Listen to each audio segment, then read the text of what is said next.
Fury fam, first of all, I'd like to just thank everybody who watches this channel. If you've tuned in regularly, if you've tuned in, just here and there throughout the season, if you're a regular participant, a regular panel member, wherever you are, any Fury fam member all across the world, thank you for an amazing season joining me on this channel once again. We've grown. Thank you to everybody who subscribed during the course of the season. Thank you to everybody who's been contributing with super chats, with donations, and with sharing just the channel with other people and fellow Dolphins fans. We continue to grow as a channel, and we definitely have something a little different, I think, on this channel. It's a little bit more big picture, a little less completely stat-driven, but we do get into stats and things like that and numbers. And it's a lot less of just yelling and just pure opinions and a lot more objectivity and a little more cerebral discussion. Everybody else who's been a supporter, from TD, who originally put me on, to the Phins Tailgate members who are all showing love all the time and putting out great content. So thank you to everybody. If you watch this show or you tune in here and there, or you've seen my face pop up on your feed before, or if this is your first time watching, if you just like Dolphins content, please go ahead and hit that subscribe button right under here. It takes 2 seconds, and it really helps the channel. It's greatly appreciated if you want to join Fury fam and hit subscribe. So please hit subscribe if you haven't done so yet. I just wanted to do a brief season recap for the Dolphins. As we know, we were 9-8 in the regular season, ultimately finished 9-9 following the loss to the Buffalo Bills in the playoffs. In the wild card round up in Orchard Park. Look, some other channels are going to delve really deep into the statistics, and everybody has their own stats that prove why they're right or why somebody else is right. I'm looking at big picture. I'm going off visceral feeling. I'm going off just heart and mind here, big picture stuff. And I'm going to give out grades for various aspects of the team and the team overall. The grades will also be listed in the description of this video. If you miss them or you want to just quickly scroll, they're right there. But, this season was an interesting one, right? Started off with a lot of fanfare. Initially last year, I think half the fan base was pretty down. A lot of people thought Brian Flores should have kept his job. They weren't necessarily convinced on the Mike McDaniel hire. They weren't necessarily convinced on Tua Tagovailoa. But nonetheless, once the season started approaching, I think collectively as a fan base, we felt a lot of encouragement because Mike McDaniel started to speak. You heard his philosophies. You heard how he conducted himself. You heard how players and personnel were responding to him, and it gave us some encouragement as fans. Later, with the Tyreek Hill trade and the Tyreek Hill signing, enthusiasm got much higher, and I think all of us were prepared to give this regime, this quarterback, everybody a chance. And I think most people's standards were, hey, we've definitely got to make the playoffs, and we've definitely got to try to win a playoff game. And so we came close to our goal, but we did not quite reach it. And it was an interesting year. You start off against the Pats, and it was kind of a okay performance from everybody. We did get the win, so it's always a big win when you beat a division rival to open up the season. You go up to Baltimore, you think things are going to get out of hand. It's on the road, it's not the end of the world, but all of a sudden, our offense at that point just explodes. We just explode that day. And I remember I was on the couch, and I was just chilling, and I kind of zoned out from the game because we were getting blown out so bad. I just kind of had it on the background, and all of a sudden we throw the bomb to Tyreek, and all of a sudden I look up and I'm like, seeing we're stacking up points. And this was after we threw to Gesicki in the end zone, and then Lamar Jackson ran for that 50, 60, whatever it was, yard run that made me think it was over. All of a sudden we start throwing bombs. I sit up, I get focused, and things were just, you couldn't be more happy because you were seeing the quarterback play at a high level. You were seeing the receivers come to fruition. You were seeing the offense come alive. The next week we play Buffalo at home. There, it's a hot day. That's when everybody was, all the controversy about, is it too hot on the visitor sideline in Miami, this and that. And you got Buffalo players having to leave due to heat illness. and Miami plays a tough game. Tua takes that weird hit and is a little wobbly, and he still launches that beautiful pass to Jalen Waddle down the field. We win the game, and at that point, if you were a Dolphins fan at that point and you weren't excited and you weren't encouraged and you didn't have some hope, you should check your pulse, because I don't even know if you were even alive if you weren't feeling it at that point. Everybody that was a Dolphins fan at that point was riding a high. But we knew that we had a short week. We had to go to Cincinnati, who was a team they had their backs against the wall a little bit at that time, Cincinnati. And they wanted to make a statement. They were at home, Thursday night game. I took a road trip. And I went down to Cincinnati. And Cincinnati was an awesome city with an awesome fan base. I'll tell you that right now. Cincinnati's not the type of town where you have a lot of different fans from different teams. Almost everybody in that building was a Cincinnati Bengals fan, and they were amped. That's one of the loudest stadiums I've ever heard in person. And they broke out the white tiger uniforms, and people were in white. It was a whiteout, and the whole stadium was painted white, and people were going nuts. Nuts. And we all know what happened. Chase Edmonds drops a ball in the end zone, I think should have been a touchdown. Tua, right before the half, is pressing. I was there. I saw it. He could have ran around the edge, tried to get a first down or some serious yards. Instead, he turned back around, ran right into a Bengals defender, went down. The rest is history.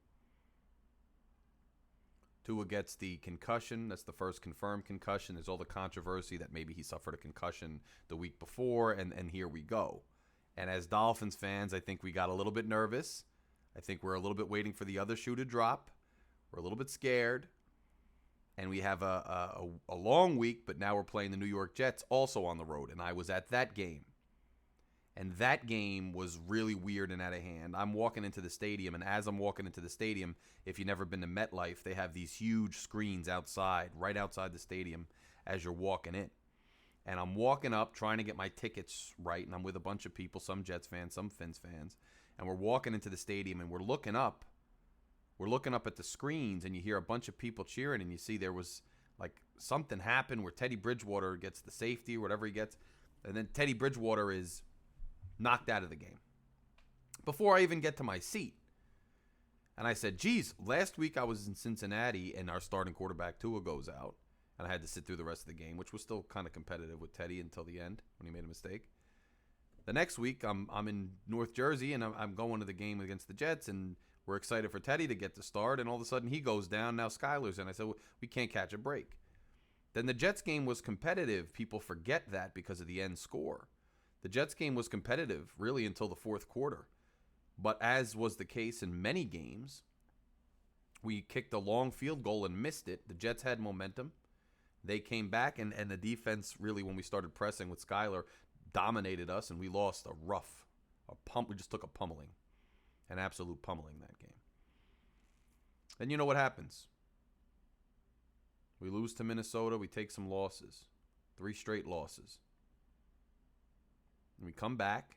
Tua gets back. I think it was a Monday night or Sunday night game against Pittsburgh. Tua doesn't look too great when he comes back. He's got to shake some rust off. But we get out of Pittsburgh alive. A lot of Pittsburgh defensive backs drop passes that Tua threw right to them. Would have had a multiple interception game. But they drop them. We survive. And then we go on a 4-game winning streak after that, where three of the games are, aside from the Baltimore game, which was also a great game, Tua's best performances, really, since he's been a Dolphin, except maybe for the Arizona game his first year. Just excellent performances. And this is where it's interesting because people want to blame the defense for the season and the way it went. But the defense was at its worst when our offense was at its best, so we didn't lose any of the games where the defense was really bad. Because against the Bears, they struggled. Justin Fields ran all over the place. The defense struggled. The defense struggled against the Lions. But it didn't matter because our offense was so on point and just so dominant that we were able to go tit for tat and eventually win. We go on a 5-game winning streak. That culminates with the Houston Texans game where We start off dominating, but as soon as Teron Armstead goes out, all of a sudden the line can't do anything. All of a sudden the offense doesn't even work anymore. All of a sudden Tua's just getting hit left and right and playing terrible to the point they had to pull him out. I wanted to pull him out because you don't want him hurt. It looked like he was going to get hurt. But you shouldn't have to pull your starting quarterback after halftime just because a tackle goes out, no matter how good that tackle is. That was a little bit of sign of trouble to come. We win the game, though. We're riding high. We're 8-3. I warned at that time, watch out. Watch out. We came out of Thanksgiving 8-2 or 8-3. When we came out of playing Dallas back in the days. And we wind up ending the season on a losing streak back in the 80s. And I tell everybody. We've had a fun season so far, despite that 3-game losing streak. Haven't lost a game that Tua started and finished. But this road trip against actual, formidable, legitimate opponents is going to be difficult. And it's going to define our season. I said that. We go out to California. We set up shop there for 2 weeks. San Francisco is a tough, good team. They may well win the NFC. We'll see. They play us tough. They're a tough team to play. Jimmy G goes down in that game, and Brock Purdy has to come in cold. As a rookie, Mr. Irrelevant has to come in cold. Wearing Dan Marino's number 13, he plays, he does his job. And I thought that the coaching staff in that game, our coaching staff, Mike McDaniel, had a pretty good game as an offensive coordinator.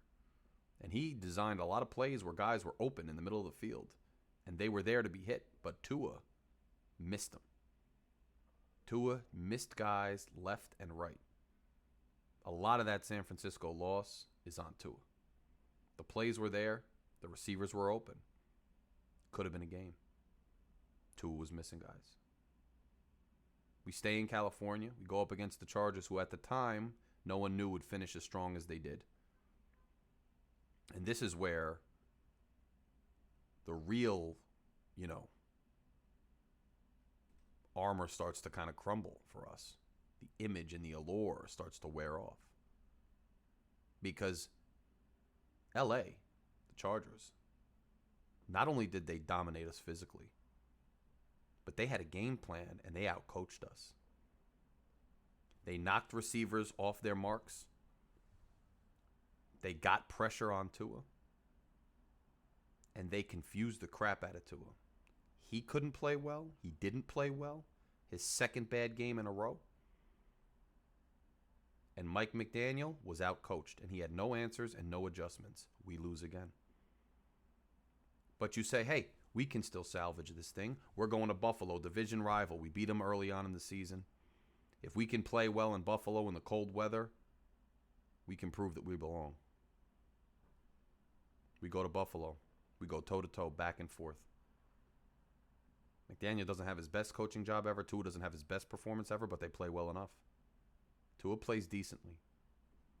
He even slings it in the snow a bit, but we fall short. It happens. We lose. But now we're on a 3-game losing streak, and things are getting dire. We knew the road trip would be difficult. Going 0-3 is a real problem. Going 0-3 shows maybe we don't quite belong in contention. And remember, this isn't with Tua hurt. This is with Tua healthy. And we still don't seem like we belong in the upper echelon of the league, because you don't go 0-3 when you belong in the upper echelon. With your starting quarterback and everybody else, especially if you're saying he's upper echelon. He had 1 decent game, 2 bad games. You come home, you're playing the Green Bay Packers. Green Bay Packers, they were a middle team this year. They weren't that good. You're at home. It's Christmas. You're on a 3-game losing streak. You're supposed to be a contender. All you got to do is win that game. You pretty much solidify your playoff spot. You're still in contention for some other things. We play well the first half. Then Tua throws 3 unconscionable interceptions. We lose the game. Tua basically lost the game by throwing those interceptions. That night, you don't hear anything about concussion. That night, you don't hear anything about an injury. That night, you don't hear anything except that he made some bad reads. He had other good throws during that second half, too. Just 3 really bad ones that cost us the game. That night, a Twitter video emerges out of nowhere saying that by some fan or somebody saying, I think Tua had a concussion. Watch this hit. He had a concussion. No one had said anything about that. We didn't hear any inkling of that. No spotter said it. No coach said it. Nobody said it. Somebody says Tua had a concussion. That's why he threw the 3 interceptions. 24 hours later, almost a full 24 hours later, at night, Mike McDaniel comes out. He doesn't say, oh, I asked Tua if he had a concussion. He says, I noticed some inconsistencies in Tua's game, so I had him see a doctor, and the doctor put him in protocol. And then the next day, 24 hours later, says, oh, I can confirm he had a concussion. We don't know if that was the hit from Twitter. We don't know how they determined he had a concussion. We don't know. When a doctor examined you, for instance, I don't know. Is he able to determine, yes, you had a concussion, but it happened Sunday? For instance, if I break my toe 3 weeks ago and I go to a doctor today, the doctor can tell me, yeah, you have a broken toe. Can he tell me exactly when I broke it? Maybe, maybe not. I don't know. I'm not a doctor. We don't really know what happened with all that, but what we do know is, at that point, the media, people like Big O and others who were saying, hey, Tua has been struggling. We have to actually pay attention to this. We've been struggling on the road trip. We struggled the last few games. We've struggled against the better teams. We've struggled with this new game plan. McDaniel has struggled with this new game plan. As soon as the concussion happened, all of a sudden the narrative switches. And now that's the current narrative we're dealing with in Dolphins Nation. There's no more talk about how he struggled during that road stretch. The only talk is Tua has to stay healthy. And if Tua stays healthy, we're somehow dominant. But we didn't look dominant against the upper echelon teams before the concussion with Tua, with McDaniel. They both struggled. So you get Teddy Bridgewater. Teddy Bridgewater's playing now.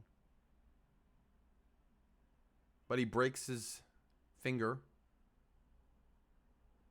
and Skyler comes in. We drop one to the Patriots, and we are on an epic slide. An epic slide. You've lost 3 on the road, so you're down to 8-6. You lose to the Packers, you're 8-7. You lose to the Pats, you're 8-8. And all of a sudden, the playoffs might be out of reach. All the Patriots have to do is win a game against the Bills, and you're out no matter what you do. We controlled our own destiny for a full month and couldn't win one game. Comes down to the Jets at home. The Jets, by all accounts, a good team. Their defense was good. Their receiving weapons were good. They lost their star running back, but they were still able to, when they had a competent quarterback in Mike White before Milano broke his ribs against Buffalo, the Jets were formidable. But the Jets trotted in with Joe Flacco because Zach Wilson is so bad and had such a bad attitude this year, they couldn't even start him without Mike White playing. They had to start Joe Flacco. Joe Flacco has not been good for the Jets. We squeak out a win. And everybody's happy, and you should be happy. You want to make the playoffs. If you're a Dolphins fan, I was happy. We make the playoffs. Skylar Thompson. It took Skylar Thompson, who didn't even play great that game.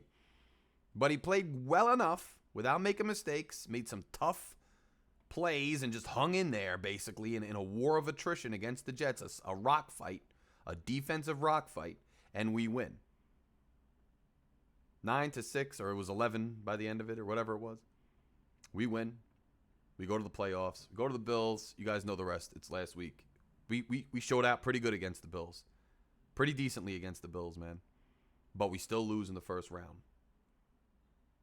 Which, based on our preseason expectations, was not a success.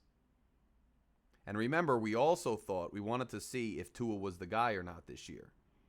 But because of this concussion thing, we never really got the answer to that. So we're going to continue to go into the next season still having the same questions. If Tua had played the Patriots game, the Jets game, and the Bills playoff game, we would have an answer.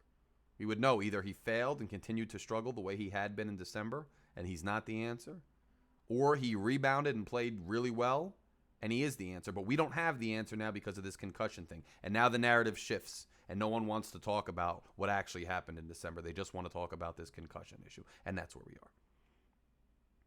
What an interesting season. Had its ups, had its downs. As football fans, it was exciting, but it's over for the Miami Dolphins once again. And I'm going to get into some grades. Team overall, the season, I'm going to give them a B minus. B minus because it's not a C. Because a C plus, maybe you make the playoffs, but you get destroyed in the playoffs.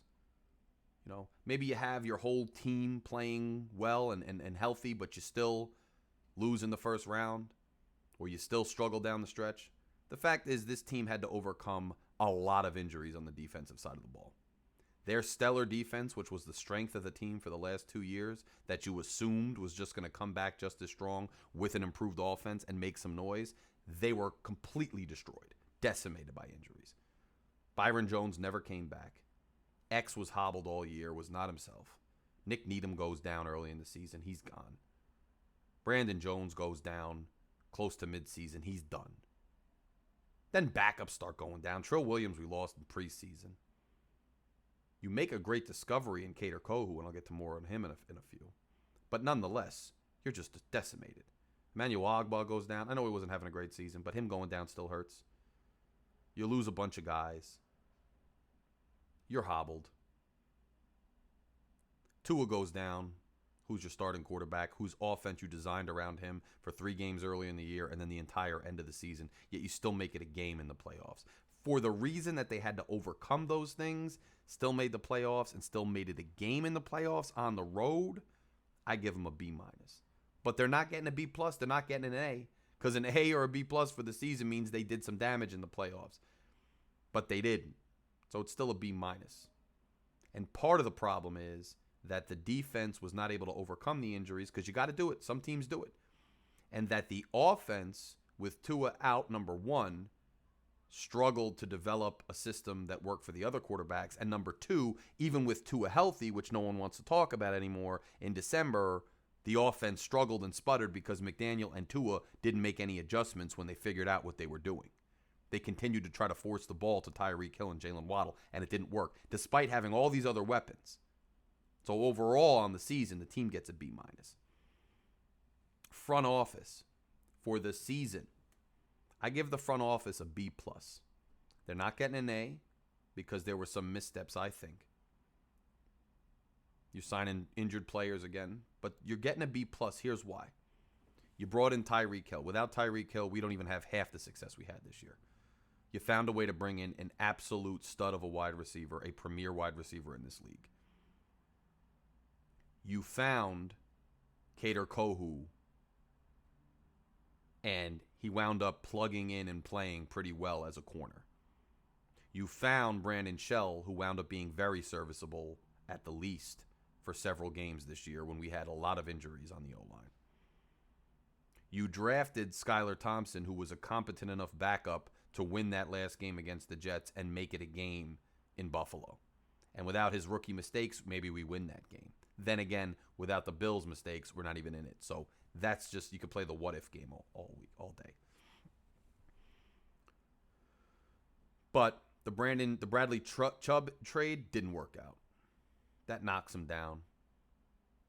Their quarterback, Tua, injured again. That knocks him down. Teddy Bridgewater, not the best signing. That knocks him down. But the fact that they found these other gems, and the fact that the team is, for the most part, if you take away some of the issues with coaching adjustments for a rookie head coach and the quarterback issues, the team and the injuries that they overcame, the way this team is constructed, bottom to top, as opposed to top to bottom, but bottom to top, the way this team is constructed is pretty good. You know, as much as Grier might have screwed up his 3 first-round picks when he first had them, if you take everything into consideration, it's a pretty good roster. They don't get an A, but they get a B+. It's not a bad roster. You look at the running back room, I liked all those guys. The Wilson trade was probably better than the Chubb trade, and that was underrated. So they get a B+. Coaching overall, I'm going to give them a B.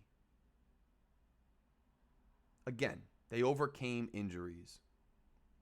And it's kind of like a balancing act. I give him a B because on the one end, defense wasn't great. On the one end, you didn't find a way to use Mike Gesicki. You didn't find a way to really use Cedric Wilson. You didn't spread the ball around. You didn't adjust when teams figured Tua out. But on the other hand, you got the most out of Tua Tagovailoa. You made the offense so potent that receivers were on pace to break all-time records through the first half of the season. You got an offense so potent that Tyreek Hill and Jalen Waddle were putting up numbers as good or better than Mark Clayton and Mark Duper for a good proportion of the season. You got the most out of those three guys. And for that reason alone, it would have been an A, except there's so many demerits for not using other guys and failing to adjust. It gets knocked down to a B. But that job with Tua and the two wide receivers was so darn good that you're starting from an advantage. So you're only going to get knocked down a little bit. Coaching overall, a B.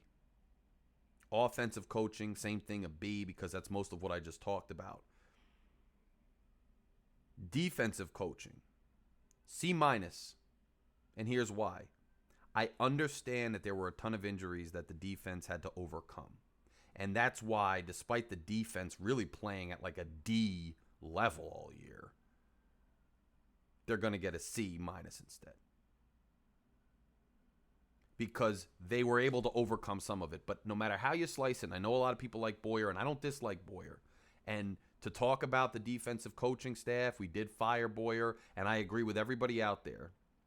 I agree with everybody out there who's saying we better upgrade. You better get a Fangio. You better get, a good coach in there. A Steve Wilkes, like a former head coach. You better get a good coach in there. Totally agree. You can't get an up-and-coming question mark. You got to get a proven coach. Lovie Smith, whoever. I'm with them all. I like all those names. And I understand that Boyer overcame a lot. I understand that he had the injuries, but there were still a lot of calls that I just didn't agree with that looked really suspect in key moments. And when you lose players and you have new personnel, you got to adjust and run different things. I know we ran a little bit different, and that's part of the reason we struggled, but he could have done even more, I think, to get the most out of his players. And you saw the potential of the players, and you saw the potential of the personnel and the scheme in the playoff game against Buffalo. Why wasn't he doing that all year? Maybe we win another game or two. Maybe we are in a different position in the playoffs because of that. The defense gets a C- even with the injuries. It is what it is. And that was close. That could have been a C. That could have been a C+. But I went with a C- because overall, even with the injuries, I was just not impressed with Josh Boyer. So that's where I'm going to leave that. And I'm not saying he was an epic failure. If he came back, I would have supported him. I wasn't against keeping him, per se. I just think, despite even the injuries, he could have done things a little better. If you want to get a grade in the B's, like McDaniel got despite the injury to the quarterback and not using guys, you gotta overcome some things. Boyer kind of coached at the level of the injury, so he's not going to be in the upper half of grading. He's going to be in the C range, and that's where he's at. Special teams coaching, D. Terrible. Just not good all year on a lot of levels. Didn't get any big plays out of him for the most part, except for the punt block for the touchdown, which was like the one good play all year. And that was Van Ginkel, who's a playmaker, who, by the way, is leaving. So that's another, I think, good young playmaker. We that's a homegrown guy that we draft that we're going to let walk. But we'll talk more about that in kind of free agency video as the offseason progresses. But you got that. They're going to get a D. I don't know why we haven't moved on from the special teams coach yet, to be quite frank. They should be gone. We should be looking for a special teams coordinator. Somebody who really is a go-getter, who wants to make their mark, who either has experience in special teams or wants to make their mark to get a coordinator job somewhere else. We need somebody who's going to get more out of special teams.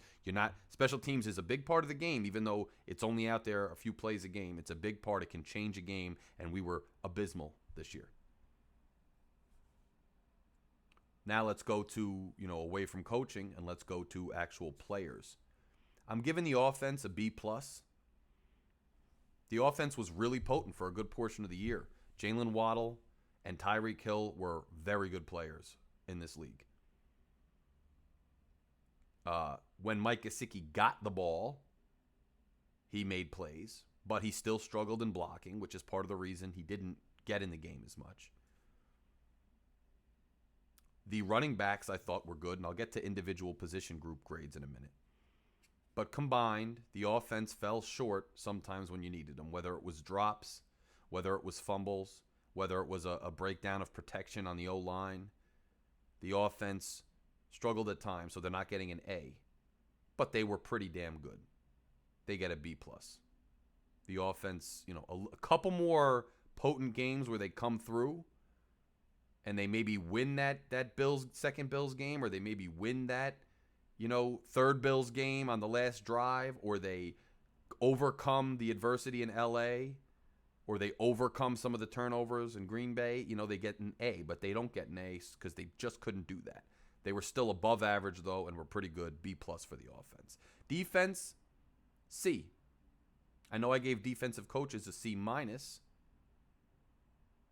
but that's because the defensive coaches could have done a little bit more to help these players out. Players were going through a lot of trouble with all the injuries, and the coaches did not put them in the best positions to succeed. Nonetheless, they still came up with some pretty big plays when we needed them in certain games. Even in the games where they struggled during the winning streak. When it came time when we needed a play, they made a stop. And we played complimentary football in some of those wins. We also played complimentary football at the end of the Baltimore game. And the defense, despite struggling all day, stepped up sometimes and helped us to win games at the end. So the defense gets a C because despite the lack of great coaching, despite going through injuries, they still were serviceable. They were I know a lot of their numbers were below average, but they, for what they went through, were kind of playing average. And there's some reasons what they kept us in some games. They helped us win some games.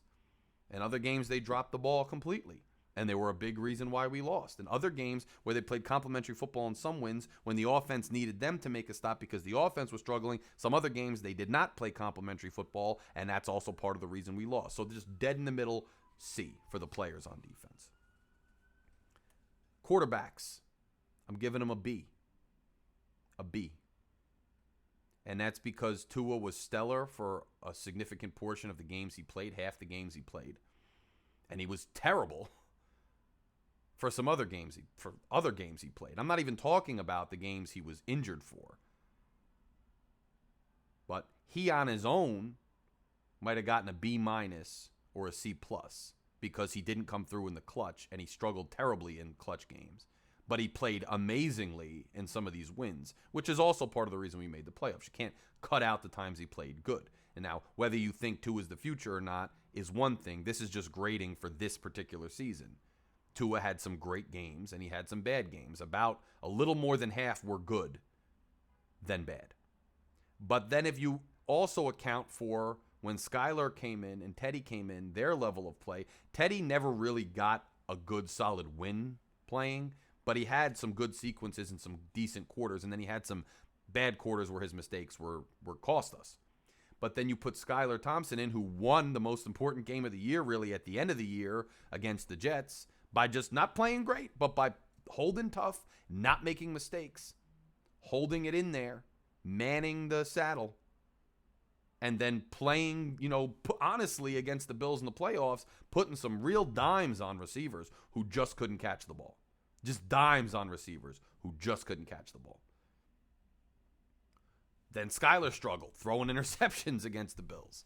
And so if you take all the quarterback struggles, but all the quarterbacks, what they overcame as backups, and Tua's great play in those games where he played great, you're going to land on about a B. A lot to be desired. You don't want Tua to struggle in the most important games and play terribly. You don't want Skylar, even though he's a backup, to throw picks in a playoff game that cost us the game. Cost us points. You don't want Teddy to come in and make huge mistakes at the end of Cincinnati. But you do want Skylar to come in and win against the Jets. You do want him to make some nice throws and keep us in a really entertaining playoff game against the Bills. You do want Teddy to come in and give us a chance against the Bengals. You do want Skylar to come in and give us a chance against the Jets. And you got to acknowledge that Tua in his best days was an A+. And in his worst days was probably a D+. So you landed on a B for quarterbacks. Wide receivers, A. A. They're not getting an A+ because of those damn drops in some really important plays. But they're getting an A. Tyreek, Hill, and Jalen Waddle absolutely lit up the league for a good portion of the season. And then Cedric Wilson, Trent Sherfield, River Craycraft, these guys played ball. When their number was called, they made some big plays. And if we're talking about the season as a whole, can't have recency bias, just talk about the end of the season. Season as a whole, these guys had a good year. From the number one in Tyreek Hill all the way down to Craycraft. These guys had a good year. Braylon Sanders, whatever. The drops, the fumbles, and Braylon Sanders knocks the plus off. But they had an A. The receivers were good. They were good. Tight end, C+. Mike Gesicki, when he had a chance to catch the ball, he caught the ball. He made some plays for us, as he always does. But he struggled to block, which causes the... Now, I still don't excuse the coaching staff for not finding more ways to use him. I still wish we would find better ways to use him because he wants to be a Dolphin. He'd be a good Dolphin for a while, but they just don't want to use him. And part of the problem is the blocking. Then Smythe had pretty good games when he touched the ball, but he's not the stellar receiver. And every other tight end, quite frankly, I was not impressed with at all. So they get a C+ because when their number was called, they made a lot of catches, but their number wasn't often called, and a lot of that had to do with their own struggles. Running backs, A-. I thought when we designed runs the right way and the O-line was playing, I thought Mostert was very good. I thought Wilson had some really good games. I thought Ahmed came in and brought energy and had good games. Gaskin really only got in against the Jets, but he had a couple nice runs. And even Edmonds early in the year, despite dropping everything that went his way, just magically all of a sudden, in week 4 and on, he was good in the first couple games for us, and he had some good runs, had some nice catches. So running backs were an A-. They weren't stellar. They're not an A+ or even an A like the receivers, and not at that level. But you got to put them one level below the wide receivers. I think we have a pretty good running back room. I'd be confident going into the offseason with this running back room. I don't think you need anything more than Mostert, Wilson, and Ahmed. You got to give Ahmed probably some more touches. You got to limit Mostert's touches a little bit. Maybe Wilson's your guy. But, maybe you draft a guy mid-round or you get a decent running back coming in to compete. But you don't have to go out and draft a guy high or anything like that. I like this running back room. It's more than serviceable. And I thought they had a good year. A-. O-line, B-. I know all the two-and-ears out there. You want to say the O-line was like an F because that's why Tua got hurt and that's why Tua can't play. It's always the O-line and the defense. The O-line and the defense. Look, the O-line, when we had our starters in there, was good. They were an A. They played well. When Teron Armstead was in there, and even when you had Shell on the other side and Hunt was in his position at guard, and they were good. We opened up running lanes, just dominant running lanes. And the pass protection was not bad at all. But when they were hurt and we reshuffled, they struggled. And for that reason, they're going all the way down to a B-. Much improved. And even with injuries in some games, were able to be serviceable. But had they stayed healthy and been dominant in the run game like they were all season and been consistent, they might have got up to a B+. But they just couldn't. B-.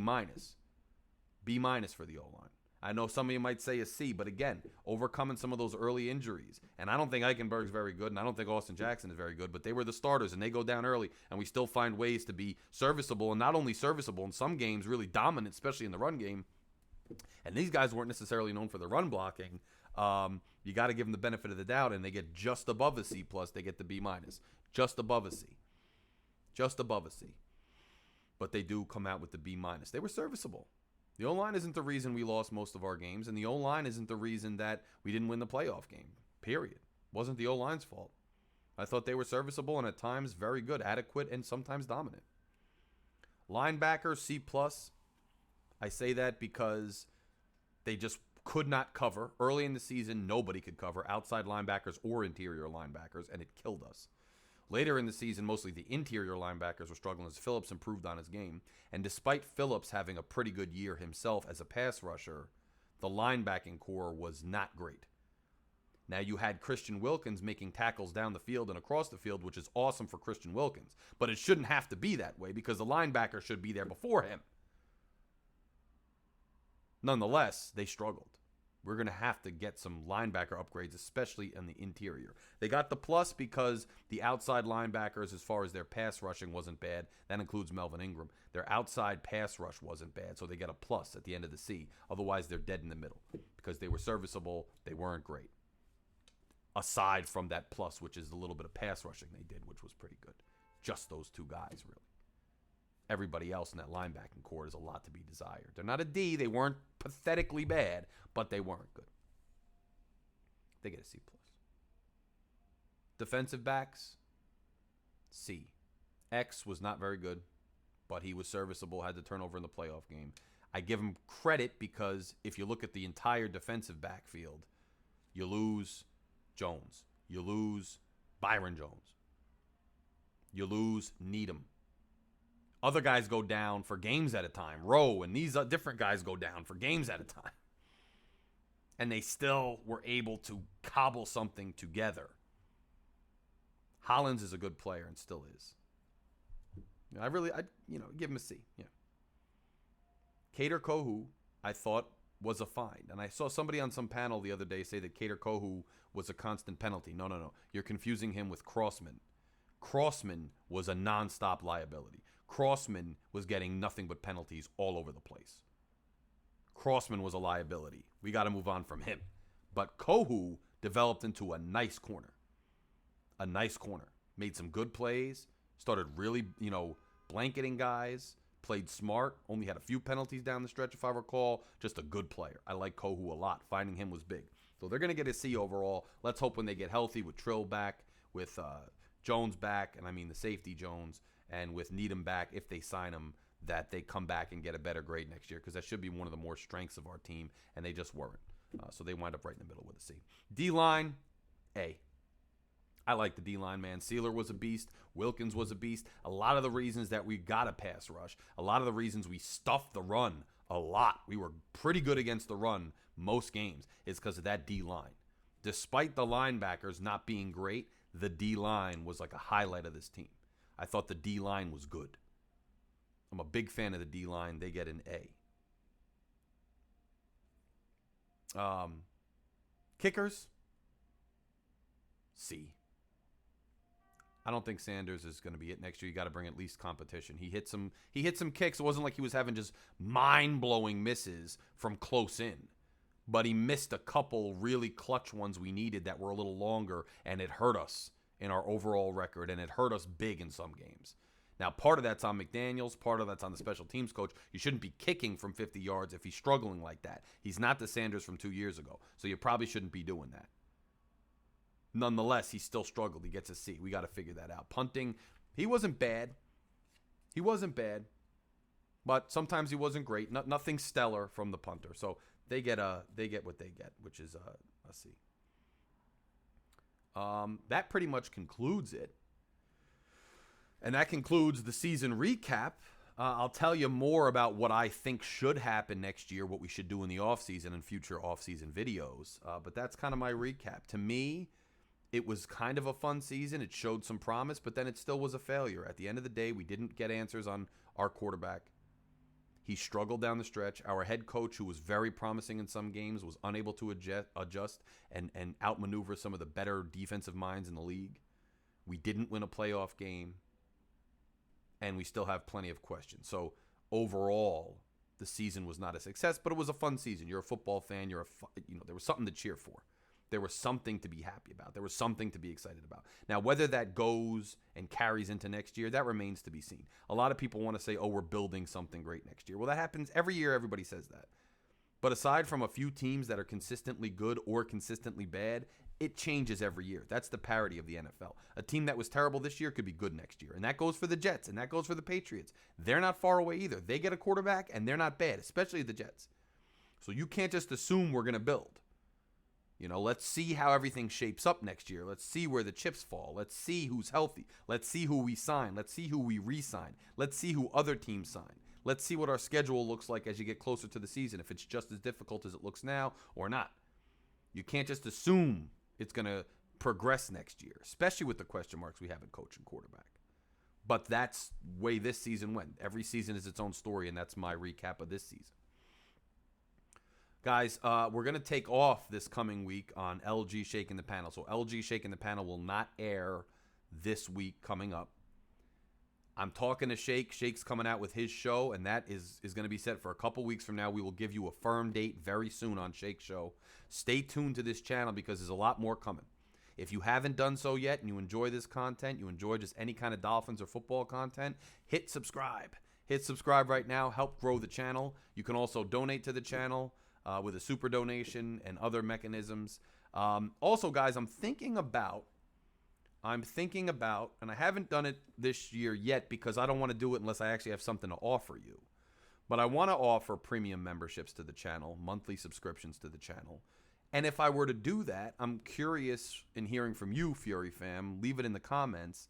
What would you want to see from me? So if you were to subscribe to this channel, what kind of exclusive content would you be interested in getting from me? Is it, smaller panels with one-on-one conversations? Is it a deeper analysis on certain things? Is it an extra video every week? What would you be interested in getting that would be exclusive to premium subscription members on this channel? Let me know and give me some ideas. And once I have a good idea of what I can offer, I will offer that perk that you'll be able to subscribe to. Right now, I'm still trying to brainstorm that. So let me know below in the comments what you think of that. Let me know in the comments what you think of my overall grades and my analysis. We will be back with LG Shaking the Panel. It will air in the offseason. I just don't have an offseason schedule yet. Once I get an offseason schedule hammered out and I talk to the guys, we will have LG Shaking the Panel airing during the offseason. You can expect more videos from me during the offseason, especially around draft time, especially, with free agency and things of that nature. I'll have some videos discussing the playoffs. I may even do a little surprise. And I may even do a live stream for one of these playoff games coming up, so stay tuned. I may just be sitting down and want to do a live stream during a playoff game, but we'll see. We will see. Guys, it's always a pleasure joining you. It's always a pleasure giving you my thoughts on the Miami Dolphins. Once again, Fury fam, thank you so much for joining me all season. Continue to stay with me for off-season content. Continue to get ready for another big season next year. No matter what happens with the Miami Dolphins, I will be here with you, and we will experience it together.